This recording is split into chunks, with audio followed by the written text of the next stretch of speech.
Ouais, c'est arrivé à nouveau. Et ouais. On va parler aujourd'hui de l'Inter contre l'Atalanta.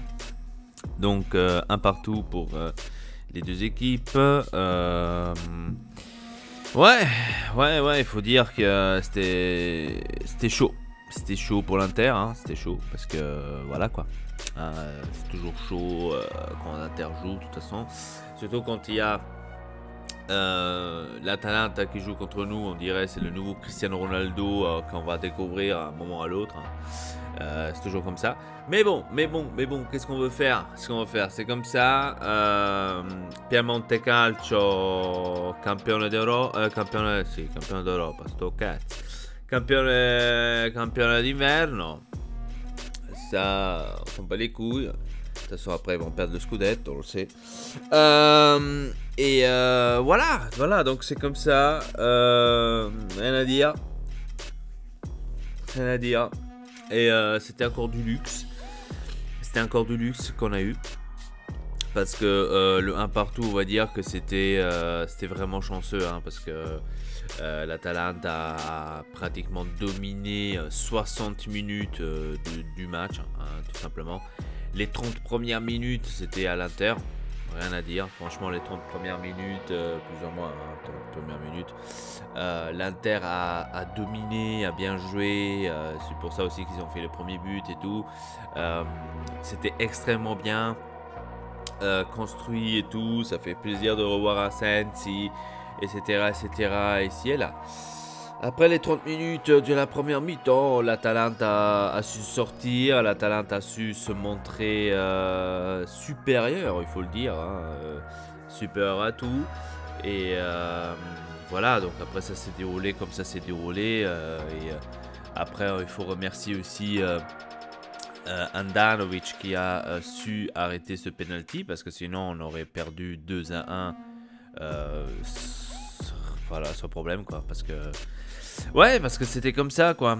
Et ouais, après il y a eu beaucoup de polémiques, hein, il faut dire, il y a eu beaucoup de polémiques, comme il y a toujours avec l'Atalanta, et surtout avec cet entraîneur qui est à l'Atalanta. Il y a toujours des polémiques. On va parler un tout petit peu sur le penalty qui n'a pas été donné, entre guillemets, de Lautaro Martinez, que tout le monde en parle, bien sûr, parce que quand il y a un truc comme ça à l'Inter, c'est tout de suite, il faut en parler, parce que c'est grave la situation, c'est pas possible, pourquoi est-ce que vous faites ça? Mais quand il y a ça, par exemple, dans le match à Atalanta contre la Juventus, que Quadrado prend la balle avec la main, tranquille, par terre, etc., et personne ne dit quelque chose, là c'est tout à fait normal. Mais quand c'est l'Inter qui fait des trucs, on va dire, douteux, entre guillemets, etc., c'est tout de suite le scandale. Prostitution intellettuale, c'est que nous disait toujours notre ami José Mourinho. Et donc, ouais, il y a eu cette situation un peu, on va dire, relou. Hein, et tout le monde maintenant est en train de parler et dire ouais, la VAR elle sert à rien, pourquoi elle a pas sifflé là le penalty de Lautaro Martinez, etc. Connerie, parce que si on regarde la situation, si on regarde bien l'action dès le début, on voit que Zapata a poussé Lautaro Martinez avec les deux mains par terre, donc c'est automatiquement pas penalty, et là ça serait automatiquement aussi faute, que d'ailleurs n'a pas été sifflée, faute pour l'Inter. Hein, donc inutile que vous allez chercher des trucs droite et gauche, ici et là. Non, là il faut dire que pour l'Atalanta c'était largement penalty. Là aussi c'était la même chose. Bastoni, qu'est-ce qu'il a fait? Il a poussé avec les deux mains le joueur de l'Atalanta, et là c'est la même chose comme avec Lautaro Martinez. Pourquoi ça a été refusé le penalty entre guillemets? Bah, c'est parce que tout simplement le joueur l'a poussé avec les deux mains.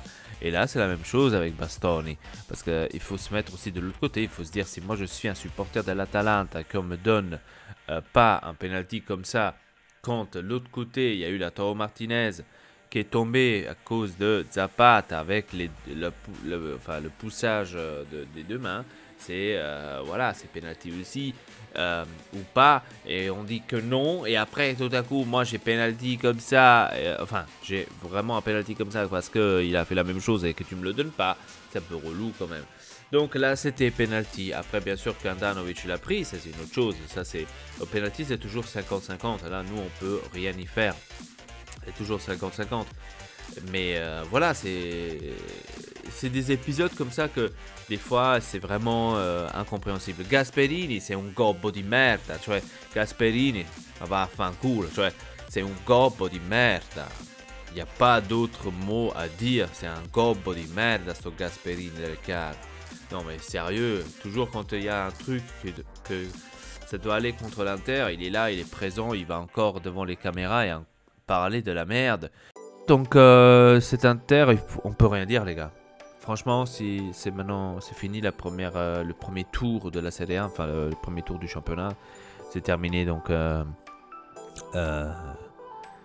avec le dernier match de hier. Ouais, hier.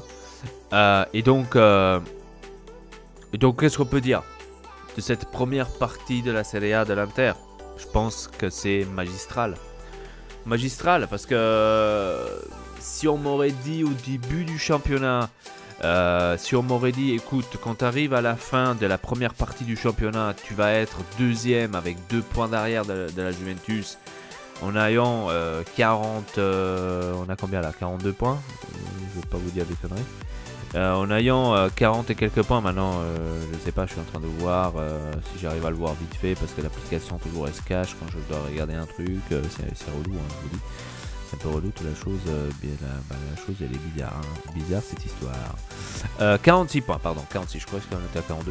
46 points, donc la Juventus à 48.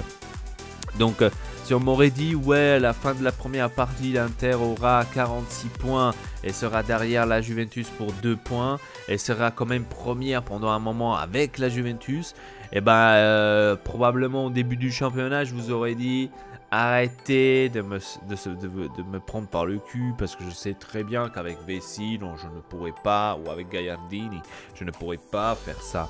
Et ben il faut peut-être donner un énorme, il faut peut-être leur donner cet énorme merci à cette équipe, hein. Il faut peut-être leur donner ce merci, donner, hein, pas seulement le dire mais le donner, parce que tout simplement c'est énorme, hein. Je pense, j'avais lu ce matin sur Facebook, c'est la 3e fois que l'Inter a fait autant de points au début de la première partie de la Serie A. Donc c'est la 3e fois dans son histoire. Quand même, hein, quand même. Franchement, moi il faut pas, même pour les interistes qui maintenant peut-être ils se plaignent pour dire ouais on n'est pas premier, etc. Ça fait chier, on a perdu, etc. Parce que j'ai vu beaucoup de gens qui se sont plaints, par exemple avec le match de la Fiorentina, ouais celui-là on aurait gagné, ouais mais celui-là on n'aurait pas perdu, ouais mais... Chaque match est toujours différent, chaque match est toujours autrement. Bref, en tous les cas, c'était tout pour cette vidéo. Dites-moi dans les commentaires comment vous avez vu le match contre l'Atalanta. J'aimerais bien le savoir de votre part. Et donc voilà, sur ce, c'était tout. J'espère que ça vous a plu. Et donc sur ce, à très bientôt pour une nouvelle vidéo. Votre Elpa, triple peace.